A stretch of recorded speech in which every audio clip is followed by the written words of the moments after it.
Амангелді Қалбек, Әділдік жолы Республикалық қоғамдық бірлестігінің Түркістан қаласындағы филиалының төрағасымын. Амангелді мырза, мынау қазір Атамекен республикалық телеарнада тікелей эфирде жаңа байланыс болды. Сол байланыстан кейін тағы да айтылмаған әңгімелер қалды ма? Осы жөнінде және қорытынды бір ойыңызды айтып жіберсеңіз.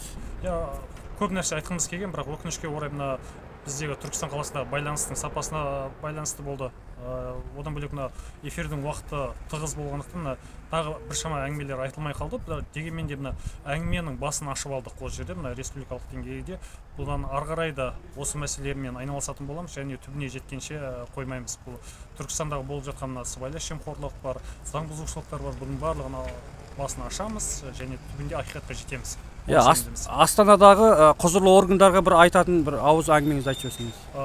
Астанадағы құзырлы органдарға айтатын болсам, Түркістанда сіздердің міндетті түрде өкілдеріңіз бар, департаменттер бар, түрлі басқармалар бар. Бірақ дегенмен де мұндағы мемлекеттік органдар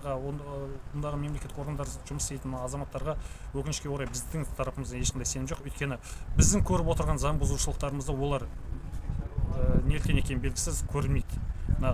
Қоғамдық белсенділер бар, журналистер бар, барлығымыз көріп отырмыз анық заң бұзушылықтарды, бірақ олар көрмей отыр. Сондықтан да мен Астанада отырған республикалық деңгейдегі құзырлы органдарға айтатын, міндетті түрде кешенді үлкен тексеріс қажет Түркістанда, және егер ол объективті тексеріс болатын болса, мұнда бірталай заң бұзушылықтар анықталады, және мына шынайы Түркістандағы мемлекеттік билікті құру солай арқылы келеді. Ал дәл қазіргі жағдайда Түркістанда мемлекеттік билік бар деп айта алмаймыз, өкінішке орай.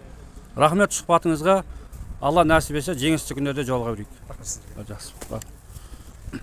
Көрермендер, жаңа ғана республикалық Атамекен бизнес телеарнасында тікелей эфирде Түркістан жайында байланыс болды.